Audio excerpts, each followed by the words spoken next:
I want to welcome folks back to our 38th weekly Zoom conversation. And my guest today is Tom Adams, who is a student at the University of Maine. Welcome, Tom.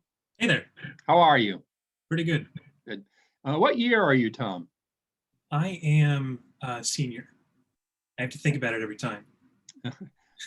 Very good. So we're going to talk to you today about a specific project that you've been working on. But before we get into that, how has your senior year of college been going, and even back to your junior year? What's it been like going to school through a pandemic? I'm getting through it, right? It's been, I've adjusted in a lot of ways, but it's still just not easy, right? And so I'm kind of looking forward to it being over, which is too bad because, it's my senior year, but that's how it goes, I guess. Mm-hmm. Yeah. Do you feel like you've been cheated out of some of your education, and not just the classroom experience, but the social experience of college?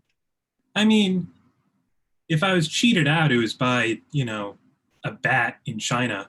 And so I don't feel like I don't blame anyone for what's going on, but it is, like you play the cards you're dealt, but it's too bad still.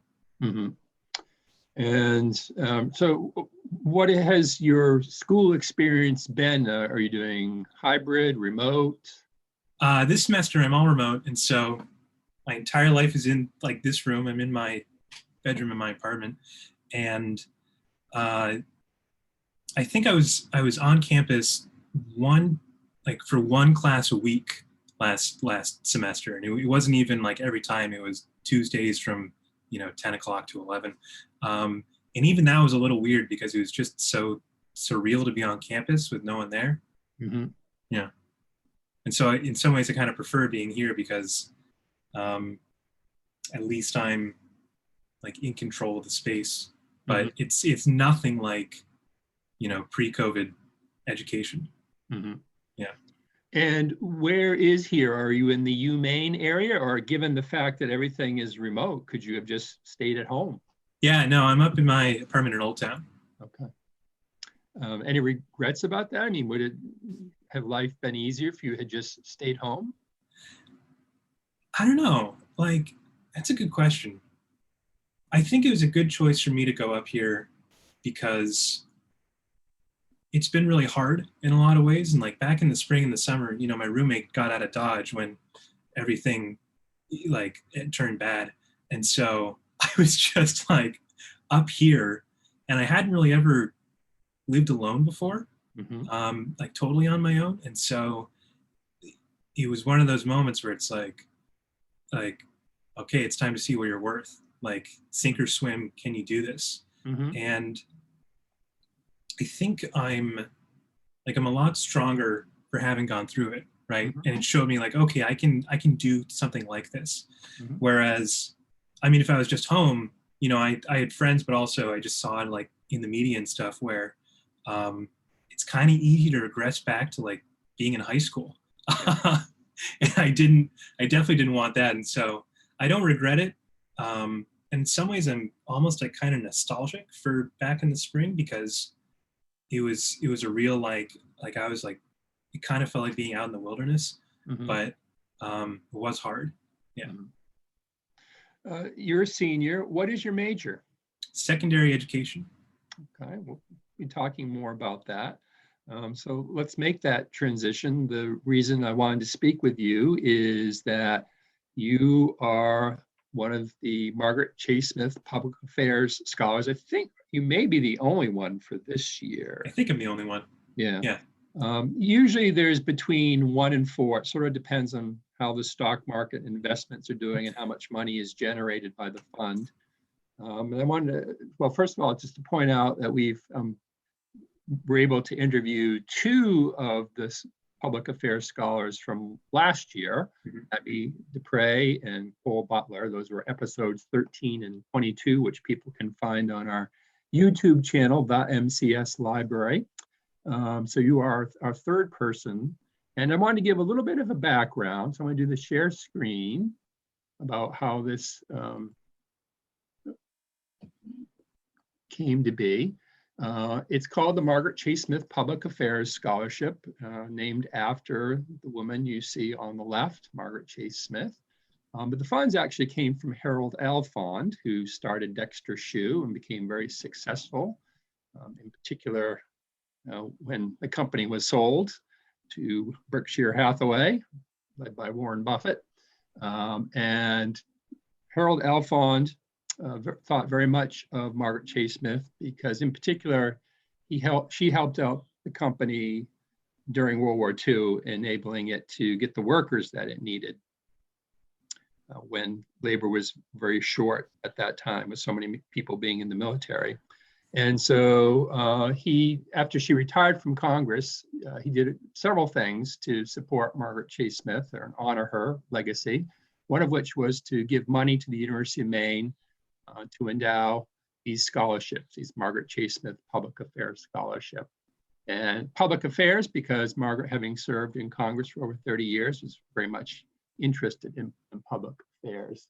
And so what it does is it asks students to make proposals, and then the committee chooses those proposals which it feels most relate to public affairs. And in particular, there's a real focus on policy, not just researching an issue, but then coming up with a proposal of how to improve that particular area that the student is researching. So Tom, why don't you tell people about what your proposal was and what your project is? Sure. So I'm getting like an echo on your end. Okay. Is your volume too loud? It just started right now. Okay. I haven't touched anything. Is it still? Okay. I don't hear it anymore. Okay. Okay. All right. Yeah. So my project is an analysis of a piece of educational legislation. There was a standard that the Maine Department of Education put out in 2019, a standard for teachers that said, okay, you've got to talk about citizenship in your curriculum. And you can do that through like community service projects or mock trials or whatever you want to do, but you've got to do that. And so I was curious about how they're going about that in Maine schools, because you know, like it's kind of a punchline these days how civics is just like, it just got kicked under the rug, and it's not really a big focus of school curriculum in general, but even of social studies curriculum, because so much is devoted to other aspects of social studies.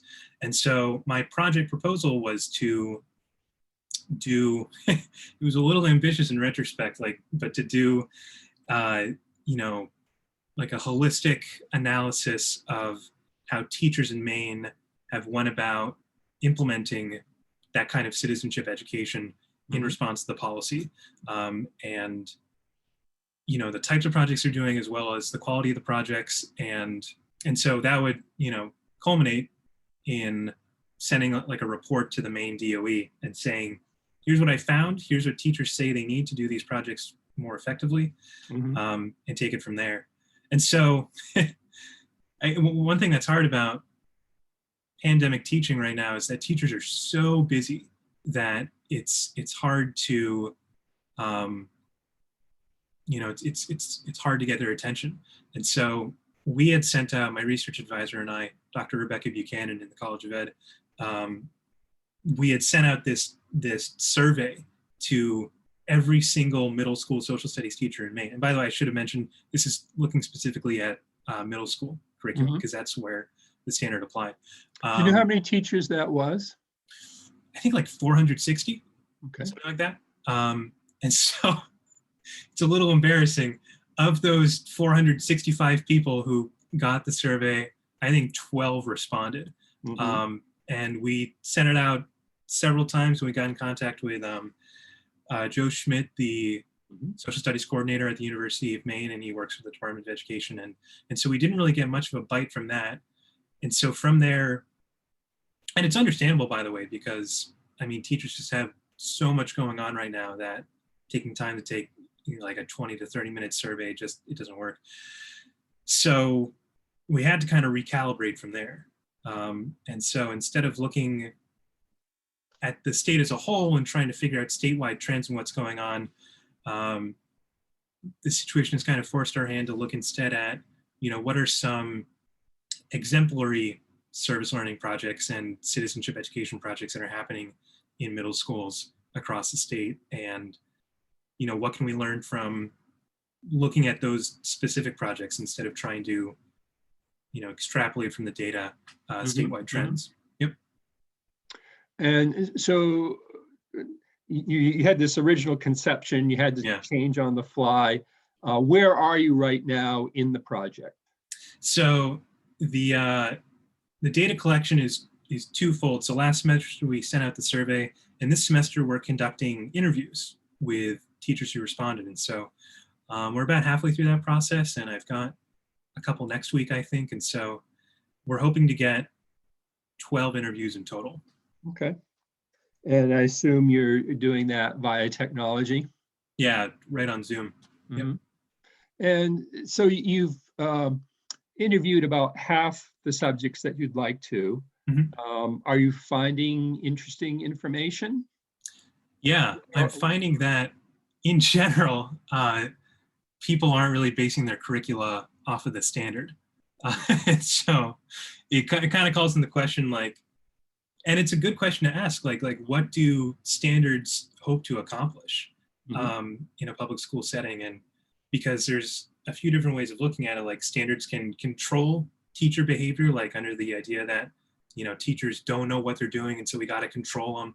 Or you can look at standards as, guidelines for teachers to base their own, their own curriculum and the way they teach and their pedagogy off of that.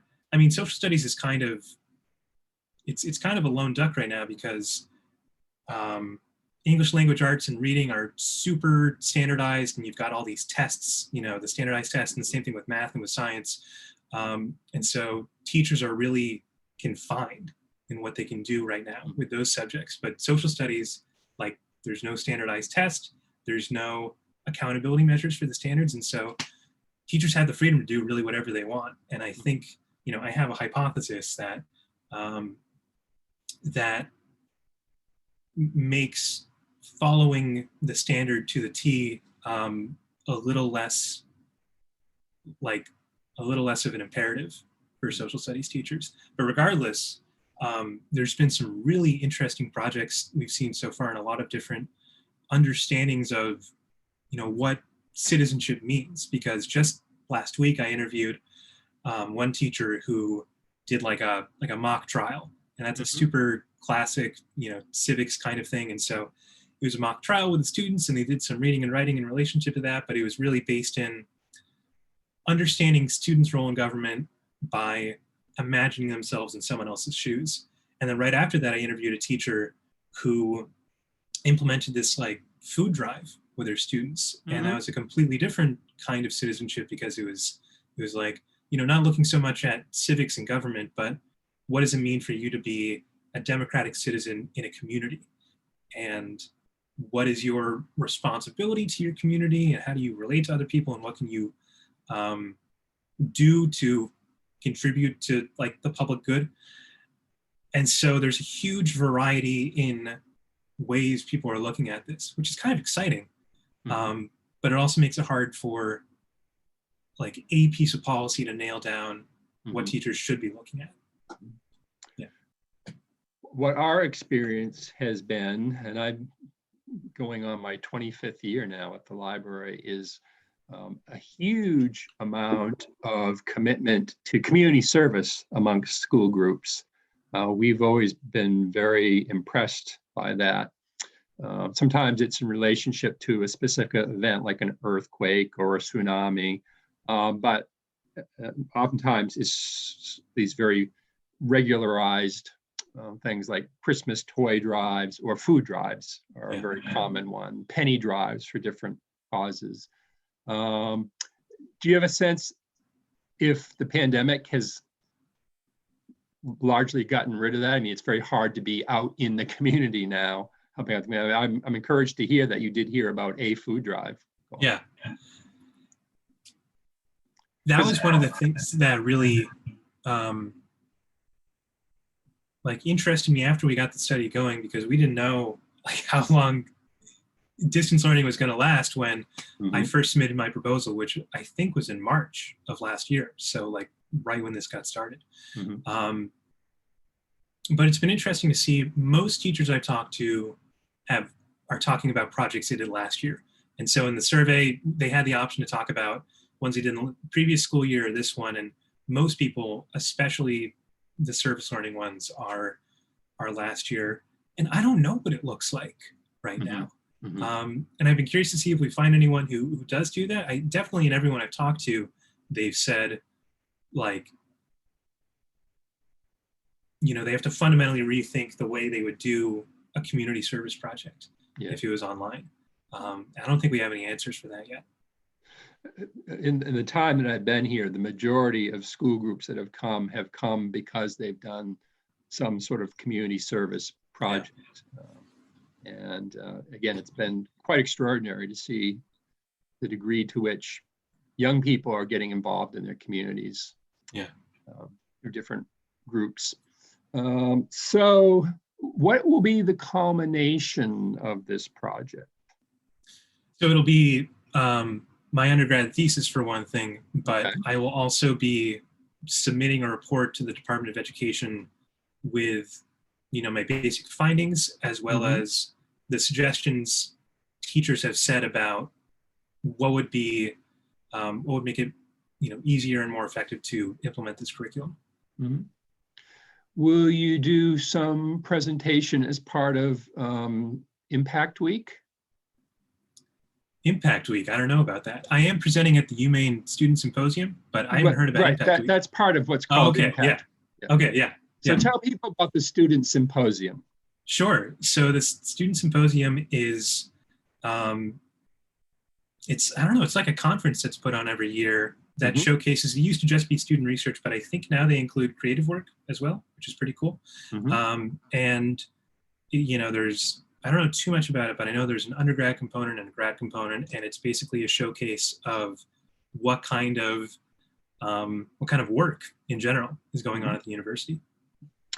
In normal times, it would be at the Cross Insurance Center in Bangor, and pretty much take over the whole facility.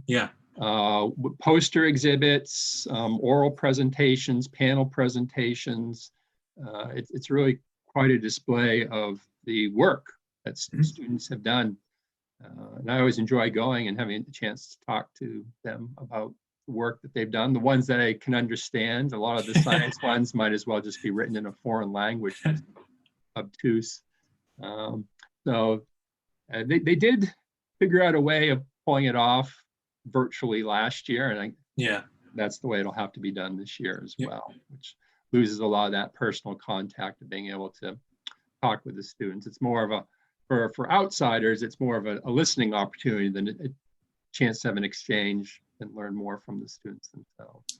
So that's part of what's called Maine Impact Week, and I believe is it on a Friday? I think so. Friday the 23rd.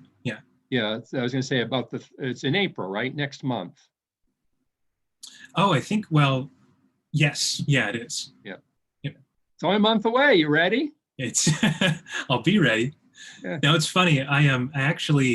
I've worked as a professional video editor for years and years. And a couple years ago, I was working for a department on campus that got, somehow we ended up with the assignment to make the ad for the symposium that year. And so it got dumped on me. And so I made the video, and then I sent it off to marketing, and I didn't hear anything for months and months. And then I was just scrolling Facebook one day, and this video comes up as an ad, and I was like, this looks really familiar. And it was the video that I had made, which was a little creepy actually. But so I'm curious about how it's going to be this year, because the big draw in previous years has been you just get to, as a guest, you get to walk around the Cross Center and soak it all in. And that's kind of the challenge in general of sharing things right now, but I wonder how it's going to work. Well, it's a good point. It's because of the nature of the technology, it becomes very compartmentalized. Whereas when you're at the Cross Insurance Center, you get to see the whole universe, which you can't absorb Yeah. in one day, but you can at least have some choices of who you want to interact with and what you want to learn more about. Whereas when it's via technology, it becomes very compartmentalized of what you're able to see. Yeah, and with being in person in general, like there's a certain kind of like serendipity to it, where you can just walk around and you're like, oh wow, I had no clue this was happening, and I wouldn't have thought that I would be interested in this, but if I didn't just run across it randomly, I wouldn't have looked at it. It is very serendipitous in that you might get to a poster and the student isn't there, and there's only so much you can get out of it just reading it yourself. But if the student is there and you actually have an exchange with them, the conversation might go off on a direction you never expected and never would have, just merely by you reading the post yourself. And that's completely serendipitous of who's there as you're walking through. Or which ones have like 20 people by them and there's no way you're going to get in to see them, and which one has like 2 people and you can actually have a chance to read it. Well, hopefully next year they'll be able to get back to that. So back to you. You are a secondary education major. What are your future plans as a senior? That's a good question. I mean, it feels like there's a big part of me that just doesn't know, but I'm definitely interested in teaching, and I think I might try to go right into that after graduating. I'll be graduating in December of this year because I've got to do 1 semester of student teaching after my academic stuff is finished up. And so, and I think we'll be in person for that in the schools, which is that seems that's really good. Goal. I kicked that can down the road a little because I really didn't want to student teach over Zoom because I don't know, it just didn't feel like I would get much out of it. And so I'm really, I'm definitely interested in that, but at the same time, I just have so much to learn, right? And so I just want to get out there and, learn and experience what I can so that I can bring that into the classroom and just, I don't know. So I don't really know, but I'm trying to keep my options open and keep my ears open and just talking about serendipity, like just, like I said, play the cards you're dealt and see where it takes you and go from there. Have you had the opportunity to do any student teaching to this point? Yeah, I've done a couple observations, they're called. And so I did one last semester that was over Zoom, and that was really difficult for a couple reasons.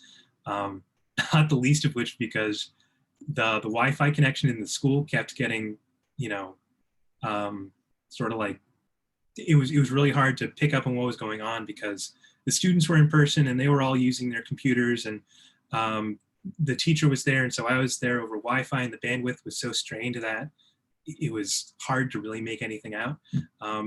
And so much of teaching, I think we talked about this when we met last semester, is, when you're there looking through the camera lens, you're really only seeing at best like 40% of what's going on, because you're seeing what's in the room, but you're not picking up on the nuance of, the social cues that are happening or how students, their body language and all that. And so it was really frustrating to like just not be able to, I wasn't able to work at full capacity there.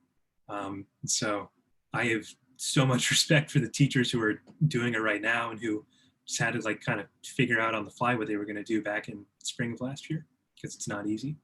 I just spoke to a high school group, or actually 3 different classes last week via Zoom, Google Meet. And it's very disorienting in that you just don't feel the connection to your audience. You feel like what you are doing. You feel like you're talking to a screen.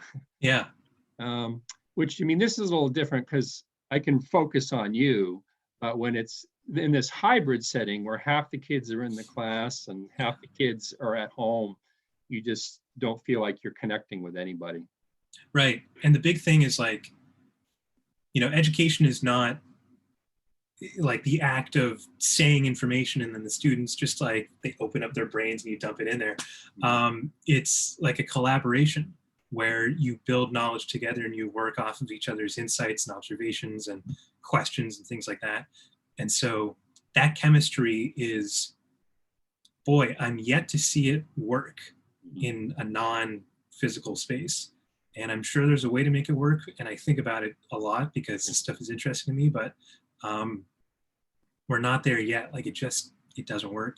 And every single, high schooler I've talked to in the past year is like, it can be kind of dehumanizing because you're just sitting there in front of a screen and you're like, I don't feel any connection. Yeah. And this is all about connection, and I'm supposed to think that I'm getting a connection here, but I don't know. It's really hard. So there are some charter schools that are virtual academies. And I guess the broader question I would ask is, do you think coming out of the pandemic that this form of technology will come more into play in education? Yeah. I think for one thing, it probably means the end of snow days for what that's worth. But we're seeing like, and we have to count ourselves really lucky for one thing, that if the pandemic had to happen at all, that it's happening in this time when we have Zoom and things like that, because if this happened like 10 or 15 years ago, we would be in a totally different spot. I saw a picture a while back actually of during the Spanish flu, there was this outdoor socially distant classroom in Brooklyn, and like they were like on a pier or something, and the Statue of Liberty was in the background. And so it's just like totally different circumstances. I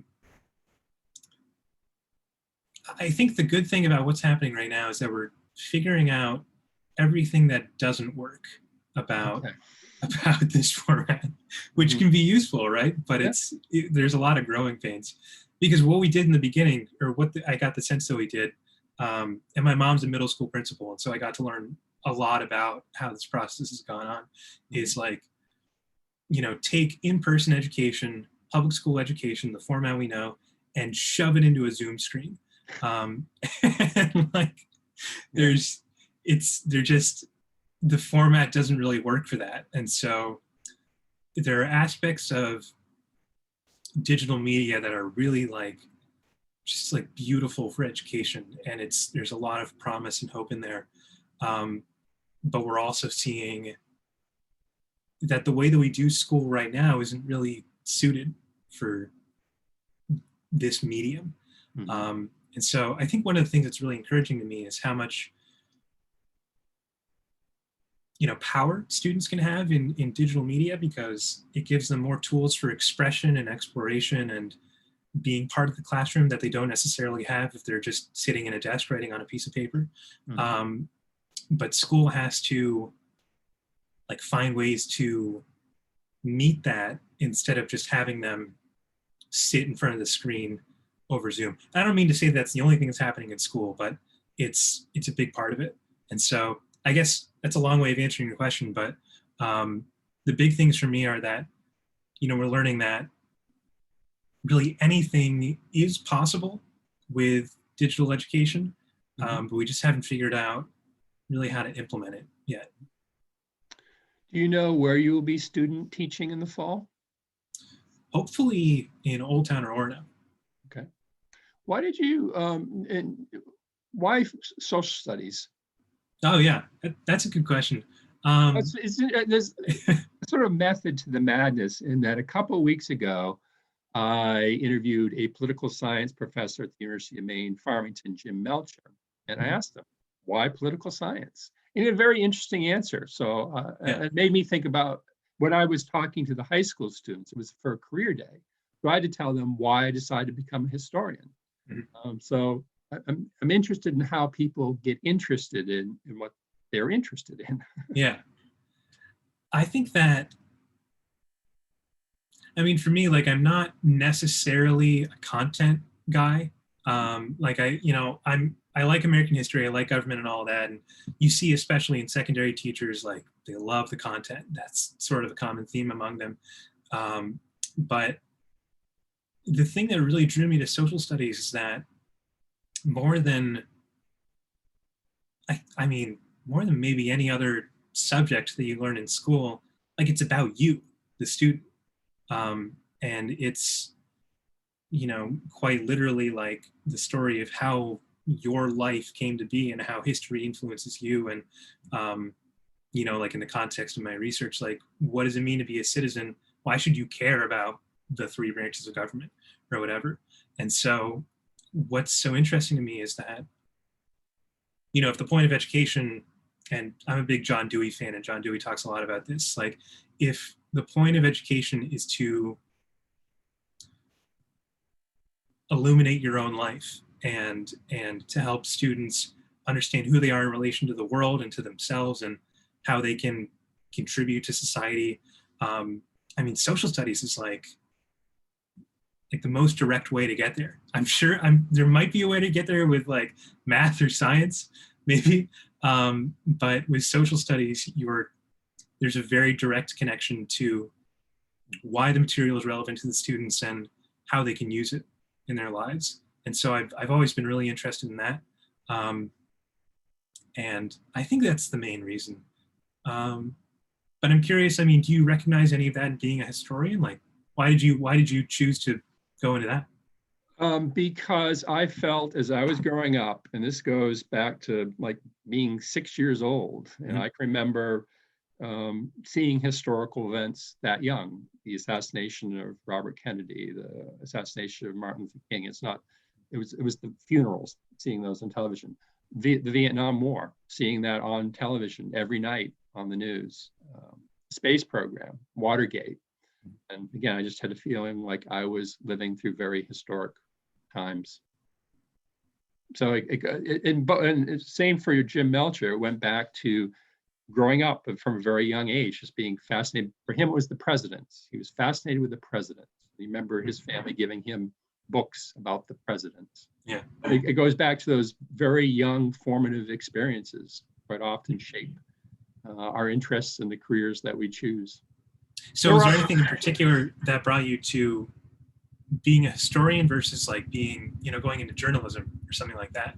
Well, there were other elements along the way. There was a museum where I grew up, Strawberry Bank, which got me interested in other aspects of history. And then in 8th grade, in middle school, I had a social studies teacher who had us do a project because it was the bicentennial of the United States that we had. Oh, is this the film you did? Yes. Yeah. Yeah. A little bit out of reach. I talked to the kids about, because that was very formative in my wanting to become a historian, because what I learned in 8th grade is that history is about the stories that we tell. Yeah, that's one thing that's really powerful to me about studying history, but the social sciences in general. Like I was an anthropology major for a second, and it blew my mind to realize that, in studying that subject in particular, but any of the humanities, you're looking at the things that influence the way you think about the world and the things you just thought you took for granted. And I've always been fascinated by the process of uncovering the way we think, right? And so that's what feels particularly important about education. Yeah. I have two very good friends who are both anthropologists, and they always tell me that history is a subfield of anthropology. Sometimes it feels like everything is a subfield of anthropology. Well, that's sort of their point of view. Everything is a subfield of anthropology.